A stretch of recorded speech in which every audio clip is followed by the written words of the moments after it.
Hi, I'm Toby Hodges from Yachting World. This is the brand new Wallywind 110. That's Barcelona in the background. We've just been on the side of the America's Cup course for the 4th race. Another defeat for the Brits, unfortunately for me. We're going out sailing.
And this is Wally's 30th anniversary year.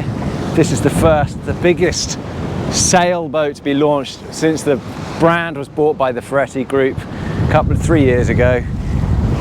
And yeah, a really vital new launch for them, and it shows what makes, look, we got the Wally tender alongside us, what makes this brand so iconic, so much so it's transformed the actual meaning of the word Wally, I think. You think of Wally designs over those last 3 decades, Wally B, Essence, Tickety Tan, Tickety 2, super cool, iconic boats. And this is the new one to join the fleet. Self-tacking jib just coming out. Another feature of Wally's, really easy handling, easy performance. So this has flexible battens in that self-tacking jib, and this one has a square top mainsail option, and that gives you an extra 30 meters squared or so of sail area. Time to go sailing. So this is 1 minute after that last clip, just to show you that our boat speed is pretty much already matching true wind speed with white or black sails in this case, upwind sails. Not bad. So this is a 65 ton light, 71 ton, 110 foot performance cruising yacht. Not intended for racing, but this owner has, you know, spec'd it up for high performance, including that square top main and a telescopic keel. So massive factor with this Wallywind 110 is this amount of lounging space. So there's 80 square meters of flush deck in this cockpit space. It's quite phenomenal how many people you can sit around here in comfort. And there's Mr. Basani on the helm. So this is a quick way to get places. Still under self-tacking jib, 13 knots wind, 12.5 knots boat speed. And that's with what Luca says is a slightly small, I guess, underpowered jib, in that it's a furling jib. So it's got flexible battens to allow it to go around the headstay. And you can see the size of the area size of that jib. It's quite small compared to this fast square top main, which is the real driving sail at the moment. They have got in a forestay for a storm jib. I'll take you up there later. They've got the asymmetric here. Don't know if we'll get that out, we'll see. But just had a quick go first go upwind, and yeah, it is a powerful machine, both fetching and then going right on the wind. We were matching that wind speed in 11 to 12 knots breeze. That is going some. So on the wind, yeah, you get quite a lot of heel on. You can see just how beamy this craft is going aft. But this is what I was saying about all this area they've got in this cockpit is absolutely enormous. And it's not just an open dance floor. That is a significant amount of seating.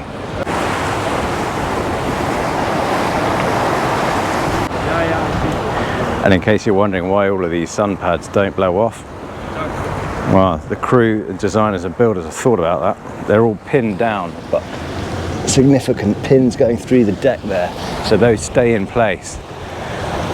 And those, any Wally fans will know this is another trademark really of their design, is having this aft terrace on the sea, now much copied by other brands, but very, very cool place to be right down by the water. Coming up onto the breeze again now, so heel angle is going to increase.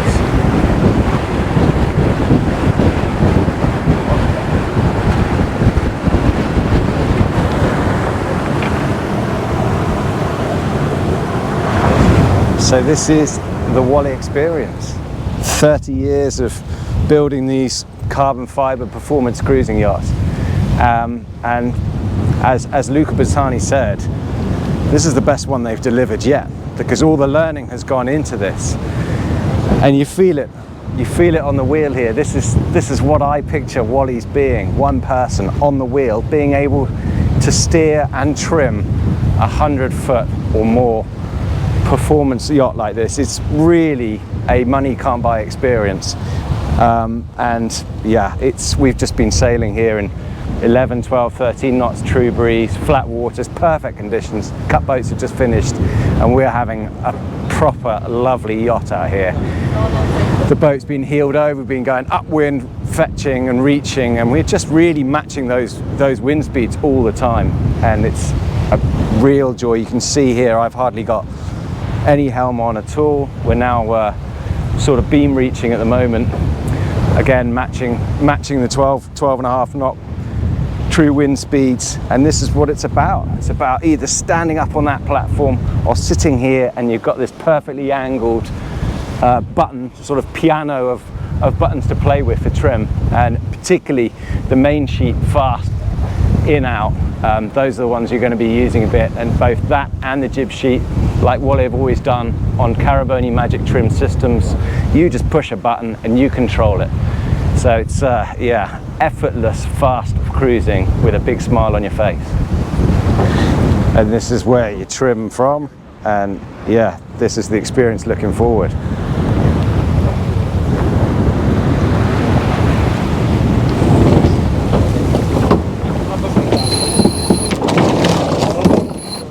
So, and the only difference with this one is obviously it has the running backstays for that square top main. So you do, when you go through jibes and tacks, have to have your crew members manning those two winches.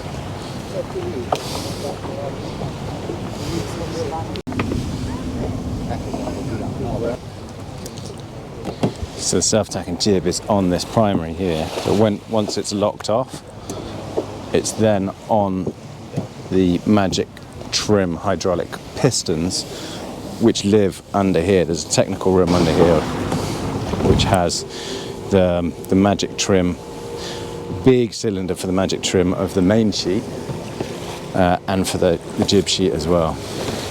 So say yeah, once that, we're now furling that jib sheet away, the jib away, and but once you lock the sheet on that primary, you can then control it on the top of these controls there.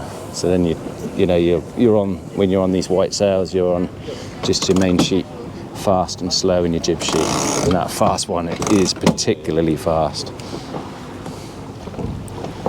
Another neat thing about this pedestal, very Wally, is that you don't have big ugly throttle control because it's actually underneath there. So Miguel's just turning the engine on now. And then, as I say, that's the throttle under there. Very neat.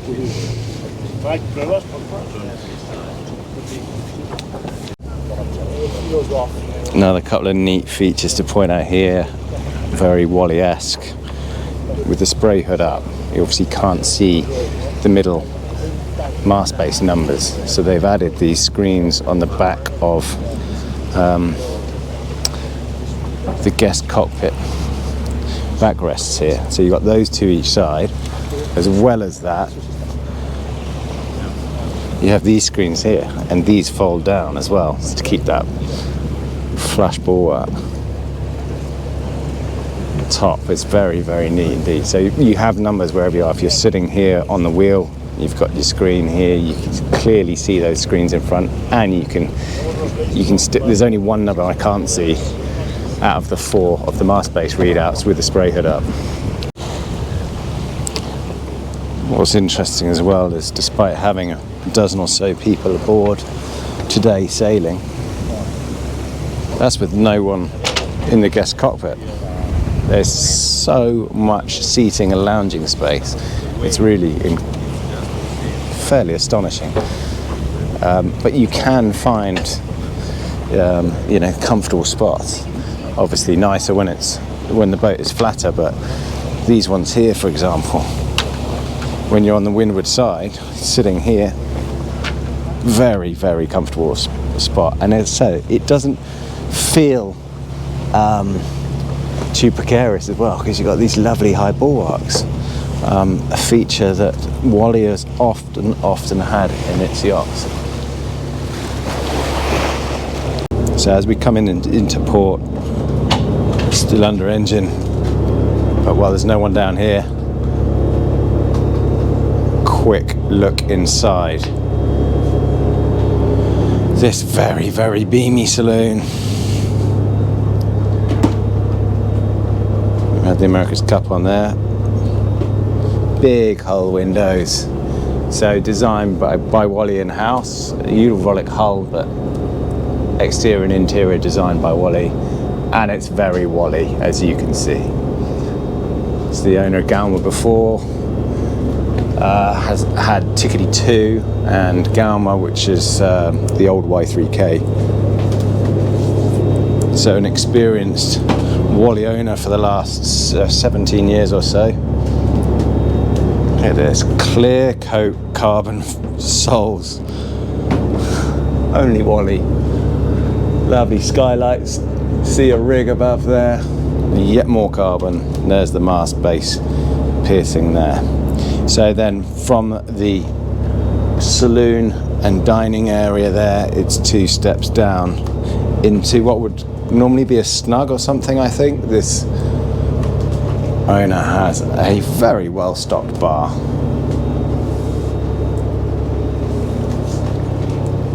With plenty of serving stowage there as well, and a wine fridge.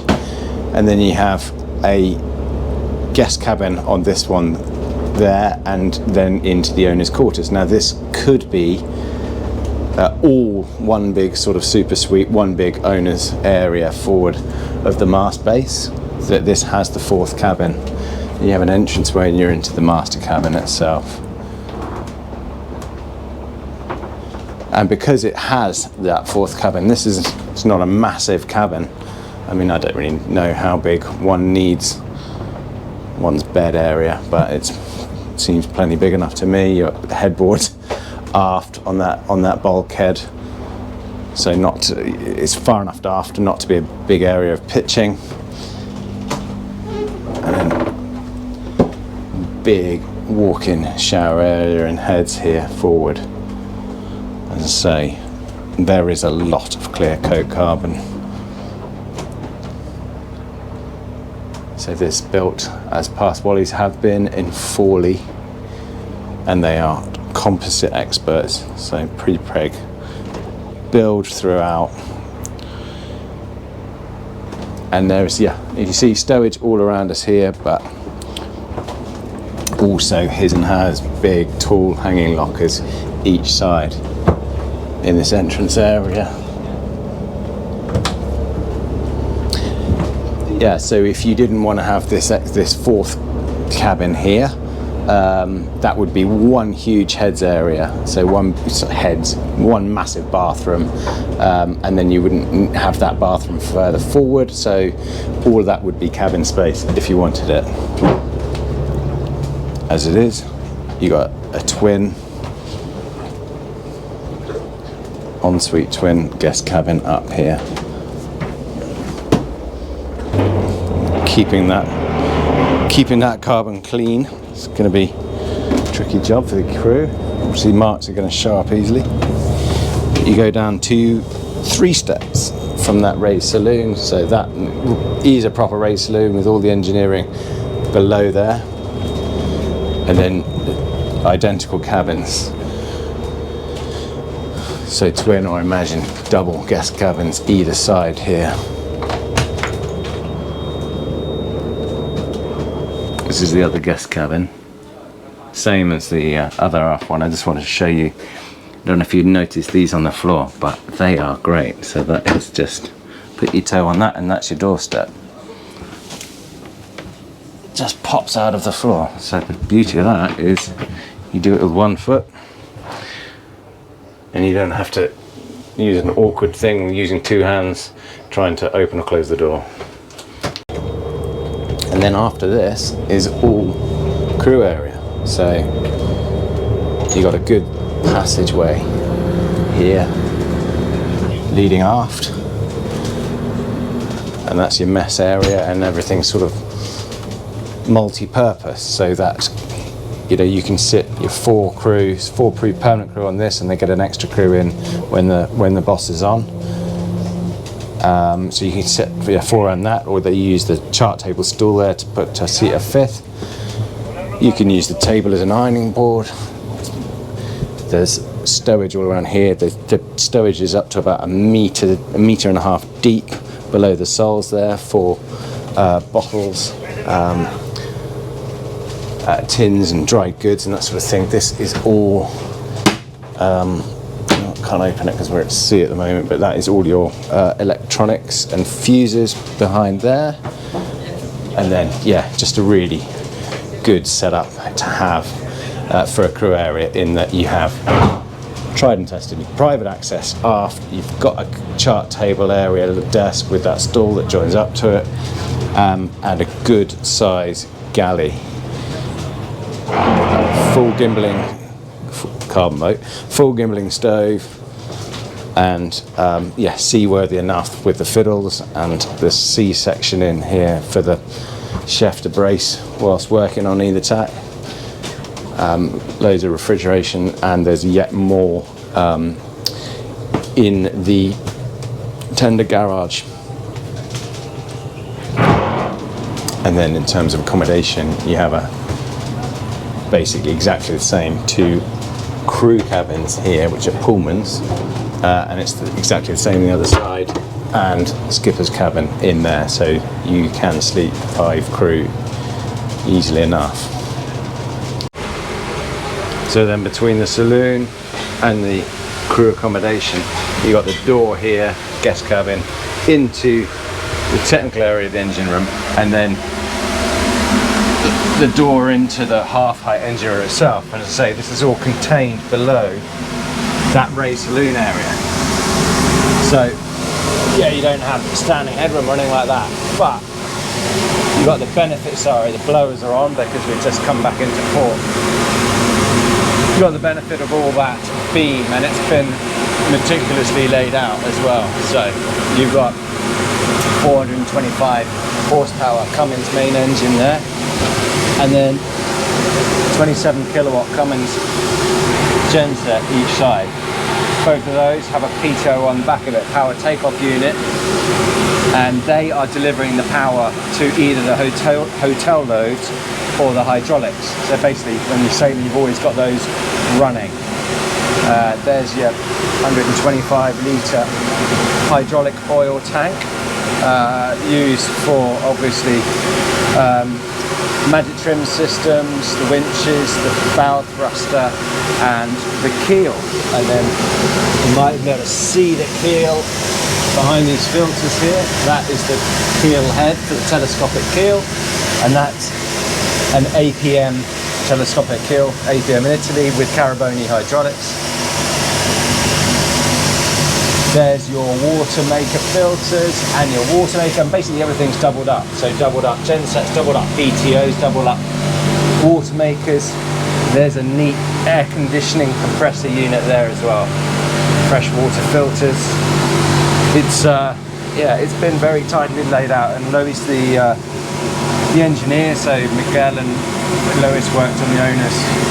The Captain Miguel and the engineer worked on the owners past Galma as well, and taking his word, their words, that they've had no problems with this as well. It's been really well thought about, and it does seem to be very well laid out as well.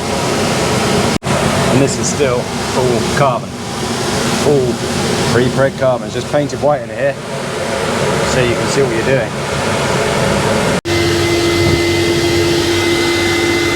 So it's huge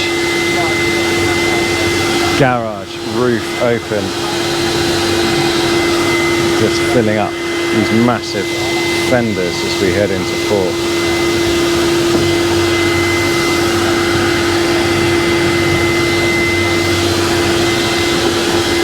So you see the white hose here attached to the air compressor, filling this one up at the moment.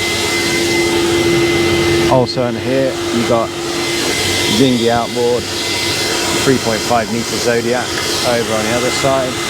And then these are the legs for the bimini. Show you where that goes. And then space for just about every toy you'd want in here.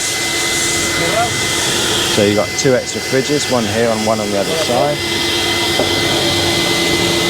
Fishing rods,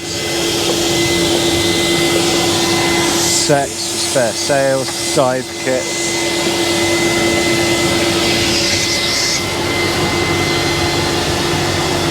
Pretty cool. And yeah, the crew don't really even use that dinghy because they have a Wally tender as well. And those bimini poles fit in there.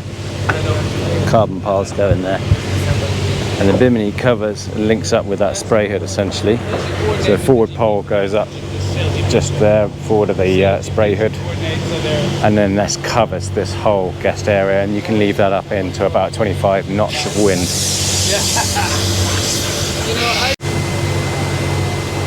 The main problem in this boat is going to be deciding where to sit or sunbathe. Plenty of places to grab a drink while you're on deck, not having to go down to the galley.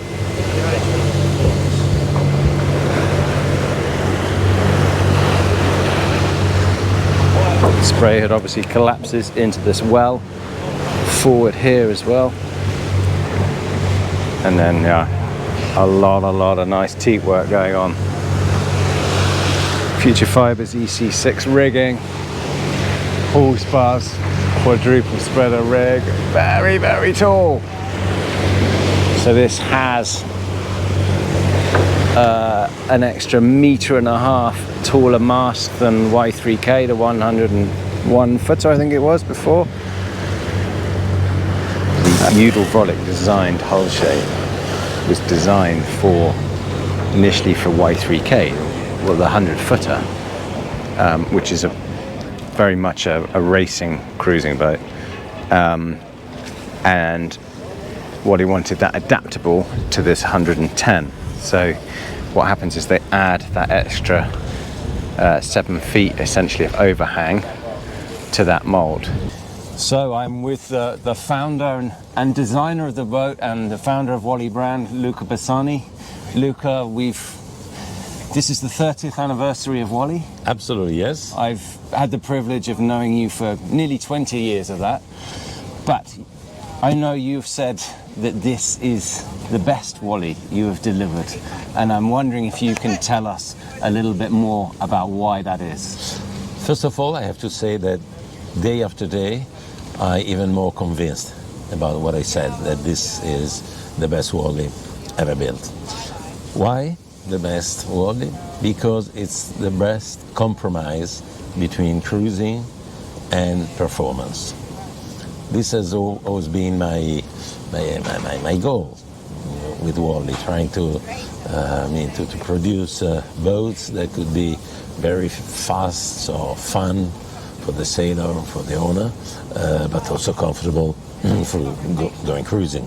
Otherwise, I mean, making big boats only for racing is a bit crazy. And this, in my opinion, this is the perfect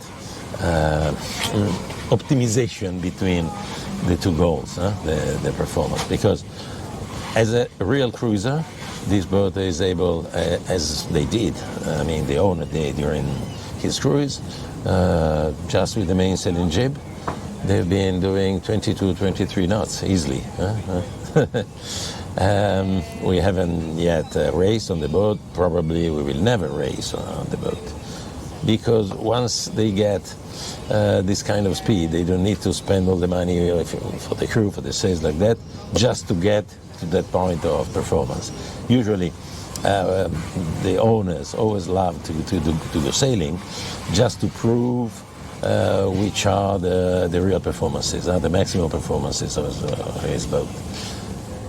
On this one, you don't need to have a super crew, a racing crew, a super set of sails, but just with your cruising sails, you have the fun of going faster than 20 knots, which, I mean, we're not talking about 40 knots like the America's Cup boats, but for a big cruiser boat. With all this space. With all the space, all the comfort, and going at that speed, it's really a wow. Yeah, it's absolutely, it is. And one other thing, your Wally is always the strap line 20 years ahead.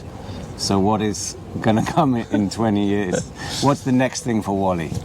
But next thing is to apply the concept of this boat, which mainly in terms of layout is on deck. I mean, what we can call cockpit on this boat, it's like a cockpit on a big motor yacht. We're talking about 80 square meter with no steps. No, you don't have to jump up and down, and you have all the comfort you have on a motor yacht. So difficult to have more than this. Yeah. And we will try anyway to go on to develop this concept also in different sizes of boat. What else? Could we go faster? Yes, for sure. Every year probably we will gain some tenth of a ton of a knot. You don't need more right now. And sincerely, having a cruiser sailboat that flies at 40 knots easily, it would start to be dangerous. Yes. It would start to be dangerous. Imagine that you have, guests in the cabins, in the saloon, you're doing 40 knots, and at a certain point you lose just 20 knots. From 40 to 20, you risk to kill somebody. Yeah. Well, no, today was fast enough. A lot of fun. Grazie, Luca. Thank you very much. Thank you, Toby. Thank you. Thank you. Might not have been the day for Ben Ainsley and Ineos today. Wonder if that'll change, but it's been a very special day aboard this Wallywind Galma today. What a very cool boat. You don't have to take my word for it. The founder designer Luca Basani says this is their best boat they've delivered in 30 years. It really does show Wally doing what they do best. A performance cruising design that one person can get behind that helm and feel very special. But the bit they've added here, what crazy amount of deck space, sun lounging space. This is a big and very modern new Wally. Here's to the next 30 years of them. Hope you enjoyed the tour. See you next time.